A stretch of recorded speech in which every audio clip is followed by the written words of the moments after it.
नमस्कार, मैं हूं आर के प्रजापति और आप देख रहे हैं डीपी एजुकेशन अपडेट। आज हम लुसेंट के जो इतिहास का जो प्राचीन भारत सेशन स्टार्ट किया था उसमें आज हम आगे बढ़ेंगे। पहले आपको बता दूं कि आज से पहले एपिसोड फर्स्ट और एपिसोड सेकंड आ चुका है, जिसमें कि प्राचीन भारतीय इतिहास के स्रोत के बारे में हमने बता दिया है, जो कि धर्म ग्रंथ भी बता दिया, ऐतिहासिक ग्रंथ, विदेशियों का विवरण और पुरातत्व संबंधी साक्ष्य भी बता दिया है। पुरातत्व संबंधी साक्ष्य में हमने ये सभी पे डिस्कस किया था, वो भी पूरा डिटेल में। अगर आपने उस वीडियो को नहीं देखा है तो अभी जाके उस वीडियो को देख लें, उसके बाद इस वीडियो को क्लियर आगे कंटिन्यू करें। आपको बता दें कि आज हम प्रागैतिहासिक काल के बारे में बात करने वाले हैं, जिससे मिलने वाली जानकारी भारतीय इतिहास में प्रमुख है, जो आने वाले परीक्षाओं के दृष्टिकोण से बहुत ही महत्वपूर्ण हो जाते हैं। आपको जैसा कि पता भी होगा कि जितने भी भारत जो सेंट्रल लेवल के एग्ज़ाम होते हैं या किसी स्टेट स्पेशलिस्ट एग्ज़ाम होते हैं, उसमें इतिहास से पूछने वाले प्रश्न काफ़ी होता है ना, बहुत ज़्यादा क्वांटिटी में आते हैं। तो आप इसके लिए आपको ध्यान में रखते हुए, और हमने जितने भी टॉपिक लाए आपको बता दूं कि सभी अपडेटेड टॉपिक हैं। जितने भी परीक्षाओं की दृष्टि से जो होने चाहिए अपडेटेड टॉपिक, एकदम करंट से रिलेटेड, वही चीज़ लेके आए हुए हैं, और वो भी लुसेंट से। चलिए हम इस सेशन को आगे देखते हैं।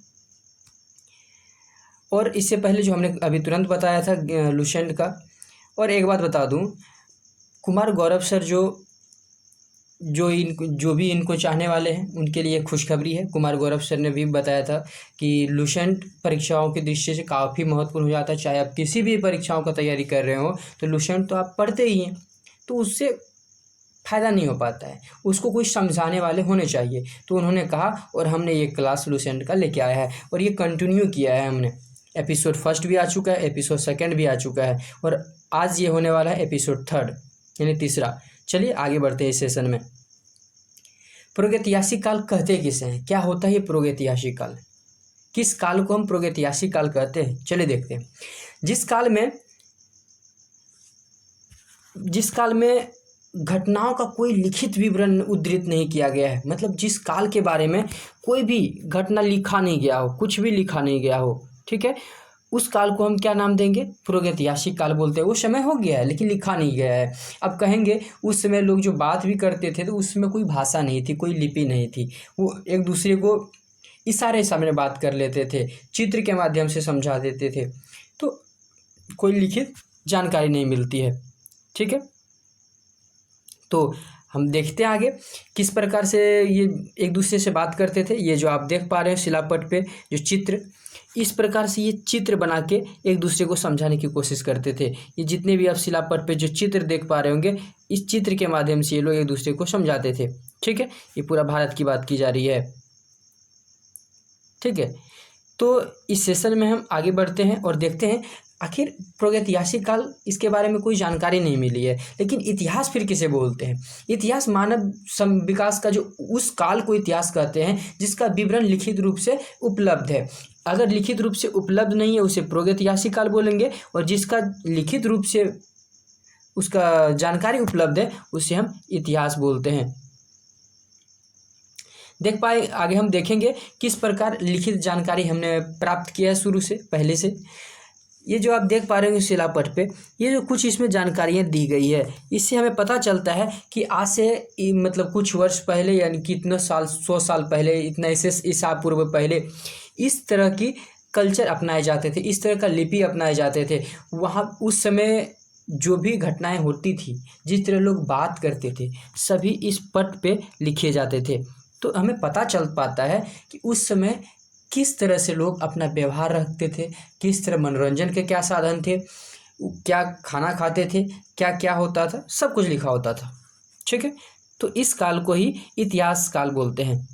आगे देखते हैं।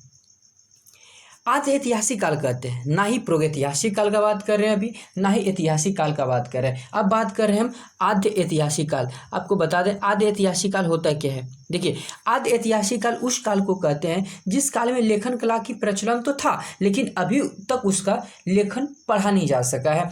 जैसे कि उसमें मान के चलिए उर्दू फारसी, अभी तो बोलने के लिए होता है उर्दू फारसी, या कुछ भी लिखा हो, उसे लिखा तो है, पता चल रहा है कि वो लिखा है कुछ, लेकिन क्या लिखा है ये कुछ पता ही नहीं चल पा रहा है। तो ऐसे काल को हम क्या नाम देंगे, आद्य ऐतिहासिक काल बोलते हैं। ठीक है, तो आद्य ऐतिहासिक काल में आगे बढ़ते हैं। इस आद्य ऐतिहासिक काल तो हम समझ गए, लेकिन प्राचीन जो समय में ज्ञानी मानव आए थे वो किस प्रकार मानव का यहाँ पे विकास हुआ, धरती पे मानव का विकास किस रूप में हुआ है, इस पे हम बात करेंगे। ज्ञानी मानव जो हम कहते हैं, जिसको थोड़े थोड़े ज्ञान हो गए हैं, और अभी के समय में जो काफ़ी ज्ञानी मानव हो गए हैं, क्या आप लोग को तो पता होगा कि अभी के समय में मानव जो है ना कुछ ज़्यादा ही ज्ञानी हो गए हैं। ठीक है, तो ज्ञानी मानव का प्रवेश इस धरती पर लगभग 30 से 40 हज़ार वर्ष पूर्व ही हो गया था। आपको बता दें, सबसे पहले ये मानव इस तरह बंदर की तरह दिखाई पड़ते थे। मानव होते थे बंदर की तरह, वो मनुष्य की तरह चलते भी थे, मतलब 2 पैर पे। ठीक है, लेकिन उसके अंदर उतने बुद्धिमत्ता नहीं थी, मतलब बस ऐसे ही मांस उस वगैरह एक दूसरे को काट उठ के खाते पीते, ऐसे मनोरंजन करते, उसमें कोई ज्ञान नहीं था ये सब को। ठीक है, थे तो आदि मानव। आदि मानव से ले आके अब ज्ञानी मानव तक इसका सफ़र को हम लोग आगे जानेंगे। देखिए, ये जो आप देख पा रहे होंगे, सबसे पहले मानव इस तरह बंदर के रूप में था। धीरे धीरे वो सीधा होकर चलना सीखे। ठीक है, सीधा होकर चले, थोड़ा और सीधा होकर चले, और वो औजार का प्रयोग करने लगे। औजार मतलब शिकार करने में जो आसानी हो, औजार का प्रयोग करने लग गए थे। उसके बाद धीरे धीरे औजार में भी विकास किए। देखिए, अब लंबा वाला औजार लेके चलने लगे, थोड़ा सा स्टैंडर्ड हो गए आदि मानव। ठीक है, अब उसके बाद उसमें डेवलपमेंट होते होते आज देखिए ज्ञानी मानव हो गया, और आज इतने ज्ञानी मानव हो गए कि आज देखिए डायरेक्ट इस पोजीशन पे पहुंच गए हैं। अब इस फिगर के माध्यम से तो अच्छे से समझ ही पा रहे होंगे कि मानव का विकास किस क्रम में हुआ है। ठीक है, देखिए, पूर्व पाषाण युग या पूरा पाषाण काल। ठीक है, आपको क्या बताया गया, पूर्व पाषाण युग या पूरा पाषाण काल के जो मानव का जो जीविका का जो आधार था, यानी मानव का जो दिनचर्या था, जिससे कि वो अपना जीवन यापन कर पाते थे, यानी उसको भोजन तो चाहिए। ठीक है, यानी जीवन निर्वाह के लिए जो उसका मुख्य तत्व होते थे, जो मुख्य भोज्य पदार्थ होते थे, वो शिकार के माध्यम से प्राप्त होते थे। क्या, किससे, तो शिकार के माध्यम से उसका जीवन यापन चलता था। और आपको बता दें, शिकार पूरा पाषाण में आदि मानव के मनोरंजन के भी साधन थे। आपको बता दें, सिर्फ शिकार वो अपने भोजन के लिए नहीं करते थे, वो मनोरंजन के लिए। अभी के समय में हम लोग मनोरंजन करते हैं, वो टीवी देख लेते हैं, आप देख पा रहे होंगे, यूट्यूब तुरंत निकालते हैं, यूट्यूब। ठीक है, और हम लोग अभी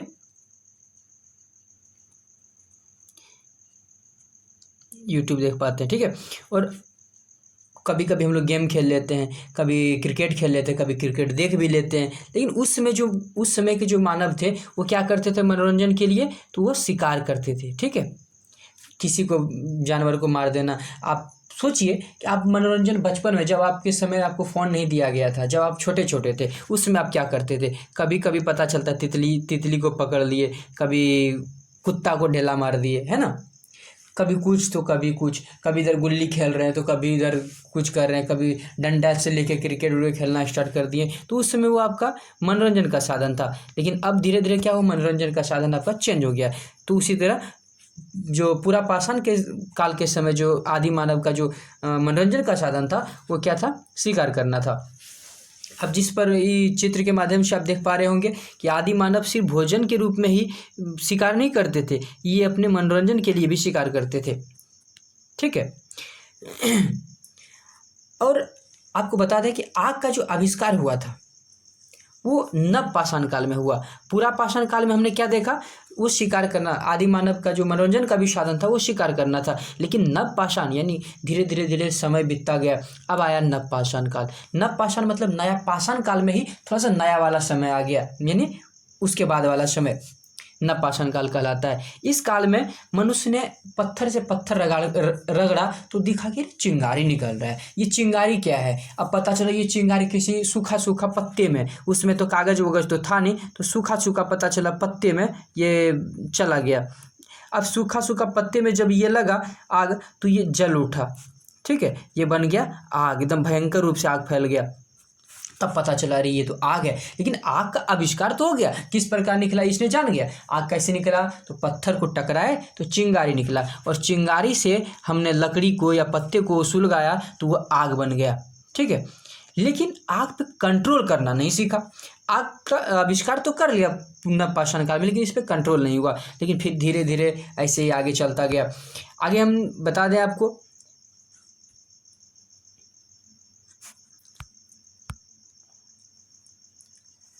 इसके साथ ही पहिए का जो आविष्कार हुआ था, ठीक है, आग का आविष्कार पूरा पाषाण काल में हो गया, और अब नव पाषाण काल के समय वो पहिए का आविष्कार हुआ है।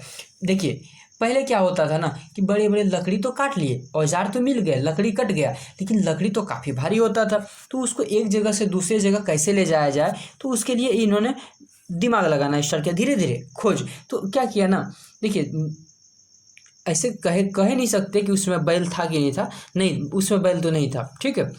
तो सिंपल जैसे भी हो, लकड़ी को उन्होंने देखा कि गोल लकड़ी है, उसको घुड़का के ले जाना बहुत सुलभ माना गया, मतलब आसान लगा।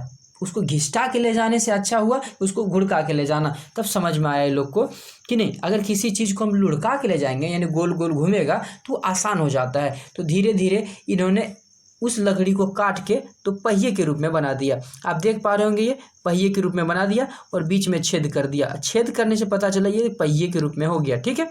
इस पे कोई भी सामान रखे और इसको घुड़का के आसानी से ले जाने लगे। तब इनको लगा कि नहीं, ये तो काफ़ी सुगम है, काफ़ी आसान है। अगर इस तरह गोल से अगर उसमें, तो क्या पता था ये पहिया है, लेकिन देखा कि इस तरह अगर हमने कुछ काटा तो कितना आसान हो गया। तो धीरे धीरे उसमें फिर विकास हुआ। जिस तरह अभी नहीं देख रहे हैं, पहले छोटा वाला फ़ोन आता था, फिर फ़ोन में कैमरा आने लग गया, कैमरा के साथ साथ म्यूजिक आने लग गया, उसके साथ थोड़ा सा बड़ा कीपैड वाला फ़ोन आ गया, फिर उसमें इंटरनेट चलने लग गया, ठीक है। अब इंटरनेट चलना स्टार्ट हुआ तो अब आ गया टच फ़ोन, टच वाला फ़ोन। अब टच वाला फ़ोन में इतना डेवलपमेंट हो गया, अब तो एक एक कैमरा नहीं 5-5 कैमरा वाला फ़ोन आने लग गया। इसमें किस तरह डेवलपमेंट हो रहा है। उसी तरह पहिया दिखे, पहले टेढ़ा मेढ़ा दिख रहा था, लेकिन उसके बाद क्या हुआ, धीरे धीरे इसमें डेवलपमेंट किया और अब पहिया इस तरह आने लग गया था, ठीक है। तो हम क्या बोल सकते हैं, पहिए का आविष्कार कब हुआ है, नवपाषाण काल में हुआ। नवपाषाण काल, नवपाषाण काल, ठीक है। आपको याद रखना है पहिए का आविष्कार कब किया गया, नवपाषाण काल में। और आग का आविष्कार कब किया गया, तो पूरा पाषाण काल, पूरा पाषाण काल, ठीक है। पूरा पाषाण काल में किसका प्रयोग हुआ है, किसका आविष्कार किया गया है, तो आग का आविष्कार किया है, ठीक है। चलिए आगे बढ़ते हैं हम लोग। देखिए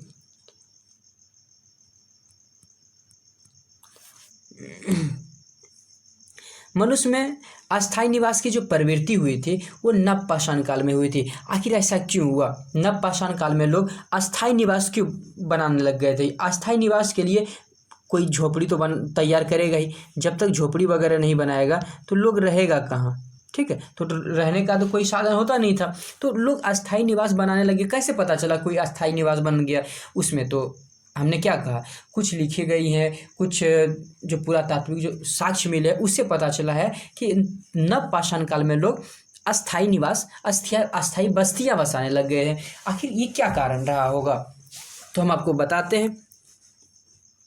उस समय क्या था ना, मनुष्य को भोजन के रूप में कुछ ग्रहण करने के लिए तो कुछ तो करना पड़ेगा। तो उन्होंने क्या किया, धीरे धीरे कोई बीज मिला, उसको देखिए खेती करना स्टार्ट कर दिए, वो कृषि करना स्टार्ट कर दिए। कब, नवपाषाण काल में। और आपको पता होगा कृषि करने में काफ़ी समय लगता है, यानी एक समय बीज बो, फिर उसका फसल को तैयार करो, फिर जाके लास्ट में काटो, ठीक है ना। यानी लगभग 3 से 4 महीना, 5 महीना, 6 महीना, कभी कभी 1 साल का भी फसल होता है, तो उसमें काफ़ी दिन रुकना पड़ रहा होगा। तो अब बताइए, एक फसल को उगाने के लिए एक जगह रुकना पड़ेगा, तो रुकेगा तो ऐसे थोड़ी रुकेगा धूप में, तो किसी तरह छाँव तो लाना पड़ेगा, बारिश में तो नहीं रुकेगा, तो छाँव तो बनाना पड़ेगा। तो धीरे धीरे झोपड़ी बनवाना तैयार कर दिया, झोपड़ी बना, धीरे धीरे 1 झोपड़ी, 2 झोपड़ी, 4 झोपड़ी, ऐसे करके बस्ती तरह का बनने लग गया था। अब पता चला कि नहीं, यहाँ कृषि अच्छे से हो रहे हैं। और कृषि पहले होते थे नदी के किनारे, ठीक है। तो उस समय क्या होने लग गया, अस्थाई बस्तियाँ बसाना स्टार्ट कर दिया, वो भी कृषि के लिए, ठीक है। और अब बस्तियां तो बसाने लग गए। आपको अभी भी देख पा रहे होंगे जो गांव घर वाला जो कुत्ता होता है धीरे धीरे पहले आपके पास आके सटेगा, ठीक है। फिर आप खाना भोजन कर रहे हैं तो आपके भोजन के लिए वो ललायित रहेगा। आप जो भोजन छोड़ देंगे उसमें वो मुंह डाल देगा, मतलब वो खाना स्टार्ट कर देगा। धीरे धीरे कुत्ता ही क्या हुआ ना, मनुष्य से काफ़ी करीब हो गया, यानी मनुष्य से काफ़ी घुल मिल के रहने लग गया डॉग, ठीक है। तब पता चला कि डॉग को ही उस समय के मानव द्वारा सबसे पहला पालतू पशु बनाया गया था, ठीक है। तो सबसे पहला पालतू पशु क्या हो गया, पालतू हो गया कुत्ता। सबसे आपको याद रखना, परीक्षा में पूछा जाता है कि सबसे पहला पालतू पशु क्या है, कुत्ता है, ठीक है। अब बता दें, मनुष्य ने सर्वप्रथम तांबा धातु का प्रयोग किया। किस धातु का प्रयोग किया था, सबसे पहले तांबा धातु का प्रयोग किया। अब समझिए कि उस समय तांबा जब धातु का प्रयोग किया होगा तो कोई भी औजार होगा तांबा,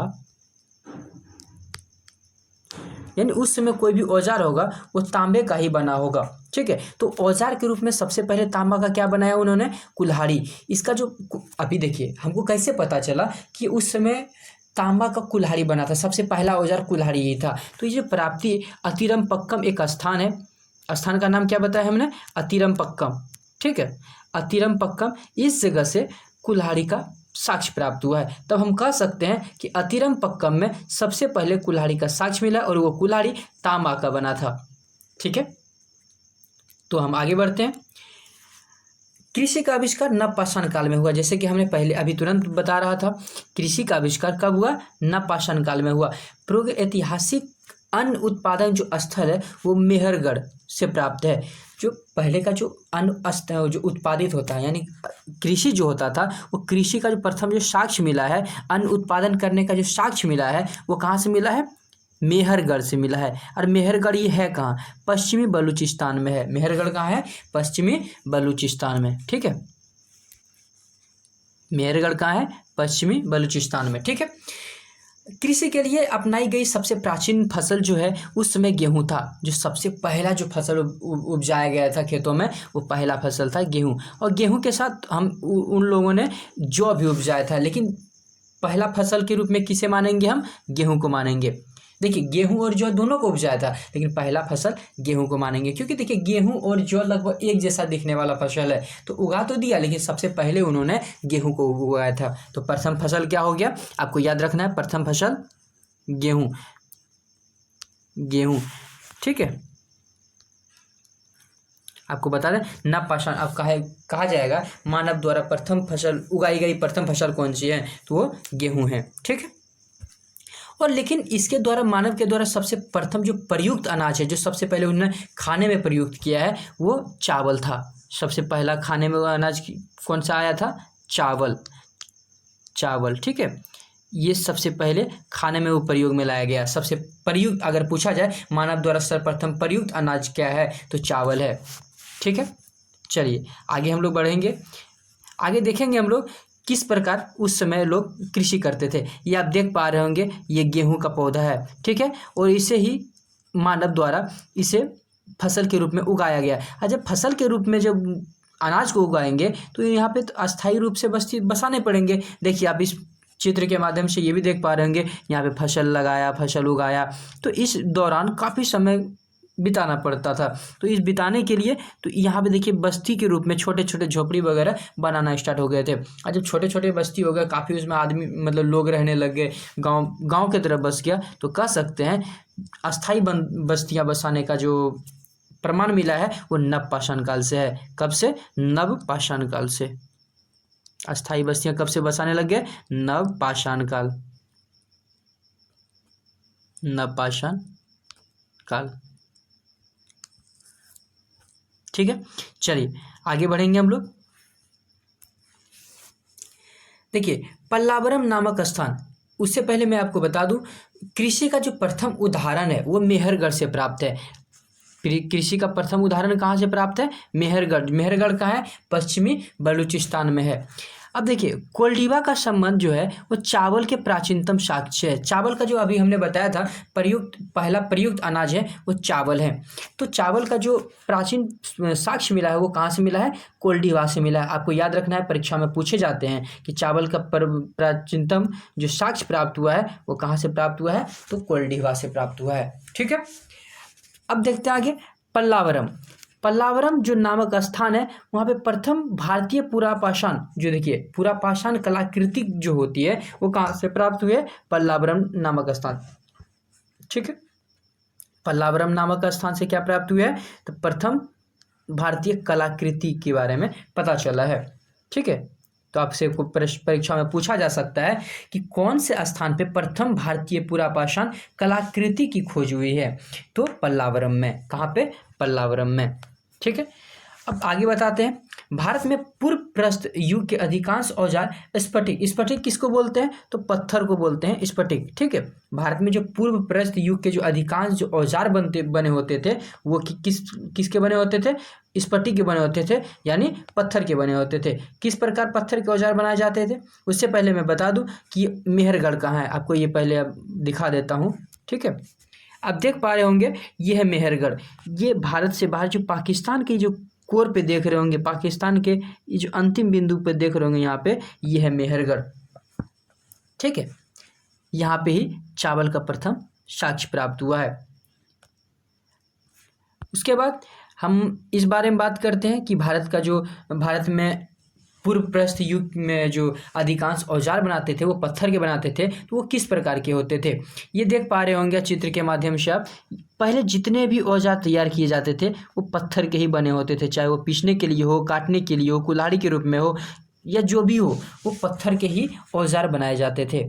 ठीक है, तो आगे बढ़ने से पहले मैं आपको एक महत्वपूर्ण जानकारी दे देता हूं कि हमने महत्वपूर्ण खेल टॉपिक पे एक सेशन लेके आया है जिसमें खेल जगत में होने वाले जितने भी महत्वपूर्ण बिंदुएं हैं, जैसे कि T20 वर्ल्ड कप से लेके एशिया कप, फुटबॉल हो जाए, टेनिस हो जाए, या कोई भी कबड्डी वगैरह, जितने भी खेल से यानी गेम स्पोर्ट्स से रिलेटेड जितने भी पॉइंट्स हैं वो इसमें हमने डिस्कस किया है। जितने भी अवार्ड मिले हैं, ठीक है, A to Z हमने इसमें डिस्कस कर दिया है।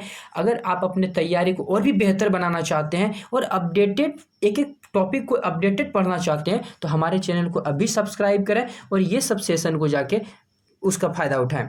ठीक है, ये सब अभी बिल्कुल ही फ्री मिल रहा है, आप तुरंत जाएं हमारे चैनल को सब्सक्राइब करके, क्योंकि ये देखिए दूसरा चैनल के बाद ये हमारा नया चैनल है, अतः इसको जल्दी सब्सक्राइब कर लें आप। ठीक है, हो सकता है ये सेशन पे चार्ज भी लगना स्टार्ट हो जाए, इसलिए अभी आप सेशन को सब्सक्राइब करके बिल्कुल फ्री में ज्वाइन हो सकते हैं।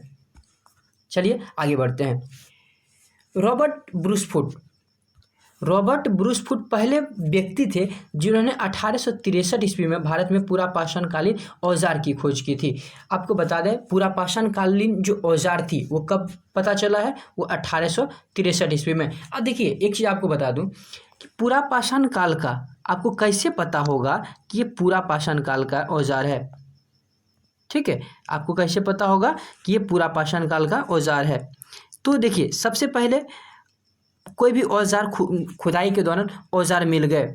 ठीक है, औजार जब मिले उसमें देखिए एक 14 पद्धति होता है। 14 पद्धति से क्या पता चलता है कि ये औजार कितने साल पुराने हैं, ये औजार कितने साल पुराने, उससे पता चला कि ये तो पुरापाषाण काल के समय के ही औजार हैं। ठीक है, कब के औजार हैं? तो पुरापाषाण काल के ही समय के औजार हैं। तो इनका जो खोज करने वाले प्रथम व्यक्ति थे तो वो रॉबर्ट ब्रूसफुट थे। ये परीक्षा में पूछे जाते हैं कि भारत में प्रथम पुरापाषाण कालीन औजार खोजने वाले व्यक्ति कौन थे? तो रॉबर्ट ब्रूसफुट। आपको दिखा दें रॉबर्ट ब्रूसफुट को।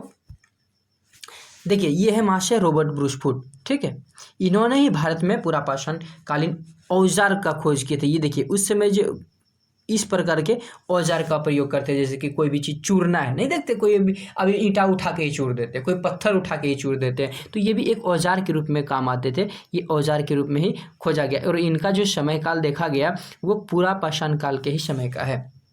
ठीक है, चलिए आगे बढ़ते हैं। भारत का जो सबसे प्राचीन नगर है वो मोहनजोदड़ो है। भारत का सबसे प्राचीन नगर का क्या है? मोहनजोदड़ो, जो वर्तमान में अभी पाकिस्तान में प्राप्त है। मतलब पाकिस्तान में अवस्थित है मोहनजोदड़ो, भारत का जो प्राचीन नगर, नगर के रूप में मतलब एक शहर बोलें तो वो मोहनजोदड़ो है। मतलब यहाँ पे क्यों कहा जा सकता है, किसी को हम शहर क्यों बोलेंगे, यानी यहाँ पे सभी व्यवस्थाएं वो एकदम बिल्कुल ही मस्त थे। जिस तरह एक शहर में व्यवस्था होनी चाहिए उस तरह का व्यवस्था मोहनजोदड़ो में थे, इसलिए कह सकते हैं कि भारत का प्राचीन नगर था वो मोहनजोदड़ो था। सिंधी भाषा में इसका अर्थ होता है मृतकों का टीला। आपको बता दें मोहनजोदड़ो का जो अर्थ होता है वो क्या होता है, मृतकों का टीला होता है, यानी जहाँ पे सिर्फ मरे हुए इंसान को दफनाया जाता हो, यानी सिर्फ मरे हुए इंसान ही वहाँ पे कब्र मिल जाए तो उसी को बोलते हैं मृतकों का टीला, और जो मोहनजोदड़ो को कहा जाता था। देख पा रहे होंगे मैप के माध्यम से, ये है मोहनजोदड़ो यहाँ पे, ठीक है। ये पाकिस्तान का जो पश्चिमी इलाका है यहाँ पे है मोहनजोदड़ो, ये जो देख पा रहे होंगे ये है मोहनजोदड़ो, ठीक है। आपको याद रखना है कि मोहनजोदड़ो वर्तमान में कहाँ है, पाकिस्तान में है। असम का श्वेतब्रू गिबन भारत में पाए जाने वाला एकमात्र मानवाब है। आपको बता दें ये जो असम का श्वेतब्रू गिबन है, यानी जो ये जो गिबन है ये भारत का एकमात्र, आपको ये भी याद रखना है, भारत का एकमात्र मानव कपि है। आपको बता दें ये श्वेतब्रू गिबन होता क्या है, आप जो चित्र के माध्यम से देख पा रहे होंगे ये है श्वेतब्रू गिबन, ठीक है।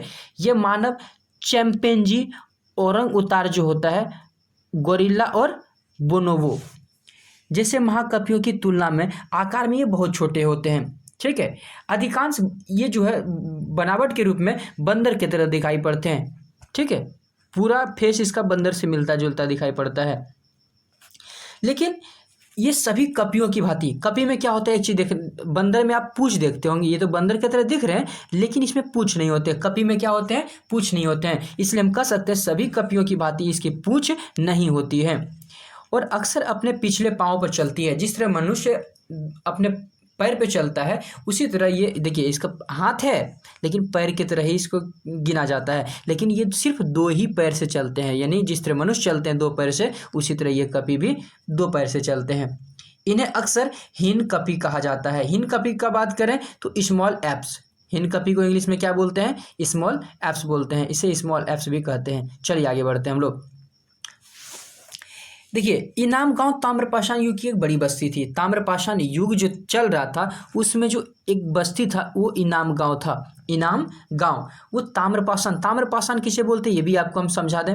जिस समय लोग तांबे का प्रयोग करना प्रारंभ कर दिए उस काल को ताम्रपाषाण युग कहते थे, ठीक है। ताम्रपाषाण तांबा का यूज जिस समय करते थे उस समय जो सबसे बड़ी बस्ती थी क्षेत्रफल की दृष्टि से वो इनाम गांव थी। ये भी परीक्षा में काफ़ी बार पूछे जा चुके हैं इसलिए काफ़ी महत्वपूर्ण हो जाते हैं, इसको याद रखेंगे आप।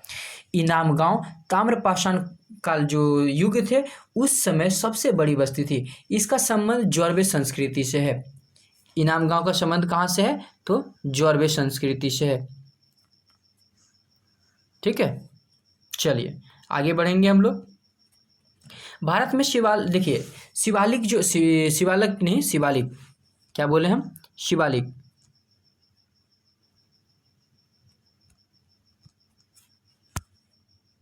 देखिए ये जो आप देख पा रहे होंगे शिवालिक, ये पहाड़ी से जीवाश्म का प्रमाण मिला है। भारत में जो शिवालिक पहाड़ी है यहाँ से ही जीवाश्म का प्रमाण मिला। चलिए देखते हैं हम शिवालिक पहाड़ी को।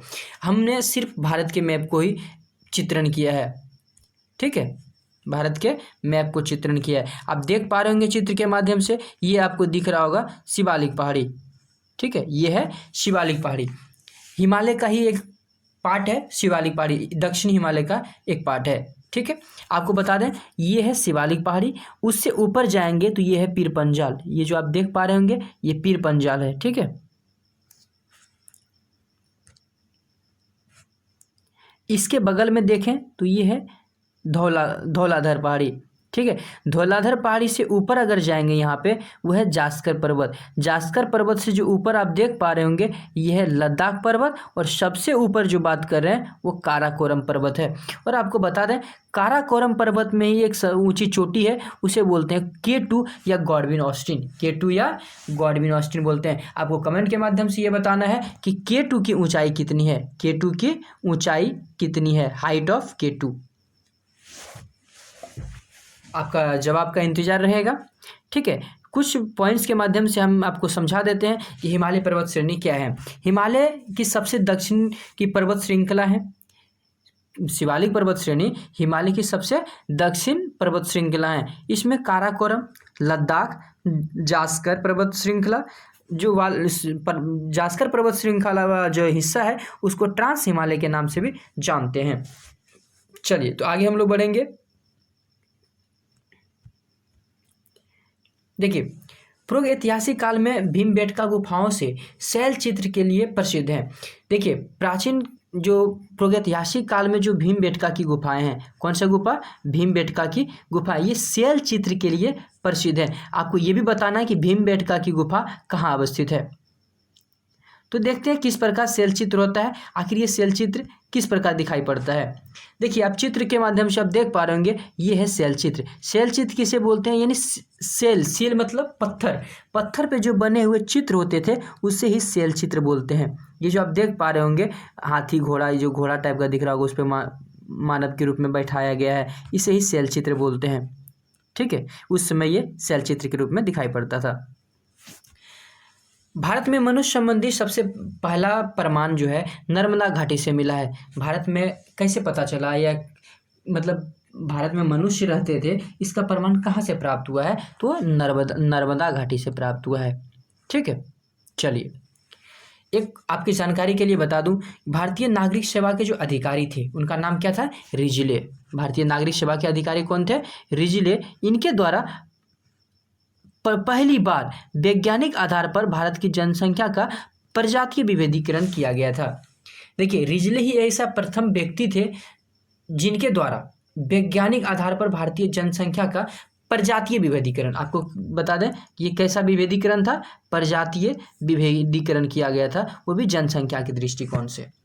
ठीक है, तो आपको नाम याद रखना है, इनका नाम क्या था? रिजले। वो कौन थे? भारतीय नागरिक सेवा के एक अधिकारी थे। चलिए आपको बता दूं, संपूर्ण भारत का भूगोल जो एनसीईआरटी सार हमने स्टार्ट किया था कक्षा 6ठी से 12वीं तक, जिसका एपिसोड दूसरा भी हमने लेके आया है। अगर आपने अभी तक संपूर्ण भारत का भूगोल नहीं देखा है, और इसे हम कंप्लीट चैप्टर बाय चैप्टर या टॉपिक बाय टॉपिक एकदम फुल डिटेल में लेके चल रहा हूँ मैं। देखिए, आप किसी भी परीक्षाओं का तैयारी करते हैं, हमने आपके लिए एकदम विशेष सेशन लेके आए हुए हैं। देखिए, सबसे महत्वपूर्ण बात है कि आप तैयारी तो करते हैं, आप किसी भी बुक से पढ़ लेते हैं, तो पढ़ना तो आपको पड़ता है। अब क्यों पढ़ना पड़ता है? अब जो अगर नहीं पता है तो हम पूरा प्रूफ के साथ हम बताना चाहेंगे कि कोई भी आप टेस्ट सीरीज उठा के देख लें, आपसे जो भी जीके, जो भी क्वेश्चन, जो भी आर्ट्स पेपर से पूछे जाते हैं, वो कहाँ से पूछे जाते हैं, बहुत हद तक आप जवाब दे पाते हैं, बहुत हद तक जवाब नहीं दे पाते हैं। तो उस समय आपको लगता होगा कि आखिर ये प्रश्न हमने तो पढ़ लिया बहुत सारा बुक, लेकिन ये कहाँ से पूछा, कुछ पता नहीं चलता है। तो उसके लिए हमने एनसीईआरटी का कक्षा 6ठी से 12वीं तक एनसीईआरटी का सार प्रारंभ किया है, जिसका एपिसोड दूसरा है ये। और ये जो भूगोल है, देखिए भूगोल में काफ़ी डेटा चेंज होते जाते हैं, आपको बुक से पढ़ने में भी नुकसान हो सकती है, दूसरे की कहीं भी चैनल से पढ़िएगा उसमें नुकसान हो सकती है। लेकिन हम जो लेके आए हैं सारा टॉपिक वही है, लेकिन हमेशा नए अपडेटेड डेटा के साथ लेके आए हुए हैं, जो कि परीक्षा में, देखिए परीक्षा में वही पूछे जाते हैं जहाँ डेटा थोड़ा सा चेंज हुआ है। क्योंकि उसमें भी देखिए, जो भी क्वेश्चन सेट करने वाले होते हैं वो भी मतलब क्वेश्चन में ट्विस्ट डालना चाहते हैं कि बच्चा कितने अपडेटेड है। ठीक है, भूगोल पूछा जा रहा है, देखिए ज्योग्राफी से क्वेश्चन पूछा जा रहा है, आप तो समझिएगा सिर्फ हमको ज्योग्राफी पढ़ना है, लेकिन देखिए परीक्षा में पूछने वाले क्वेश्चन को सेट करने वाले कितना माइंड लगाते हैं। पूछ रहे हैं ज्योग्राफी, लेकिन वो एकदम अपडेटेड पूछ रहे हैं, जो कि काफ़ी बच्चे जो गलती कर जाते हैं, जो आपको नहीं करना है, तभी जाके आप दूसरों से अलग करेंगे और दूसरों से बेहतर होंगे। ठीक है, और अभी तक अगर आपने हमारे चैनल को सब्सक्राइब नहीं किया है तो अभी तुरंत इस चैनल को सब्सक्राइब करें और हमारे सभी सेशन से जुड़ जाएं, और ज़्यादा से ज़्यादा इस सेशन को अपने दोस्तों, अपने यार, जितने भी अपने जान पहचान के साथी संगत हैं वहाँ तक शेयर करें, जिससे कि ये चैनल जल्दी से ग्रो हो जाए। चलिए, आप हमारे लिए इतना ही करें, बहुत बहुत धन्यवाद। चलिए मिलते हैं आगे सेशन में।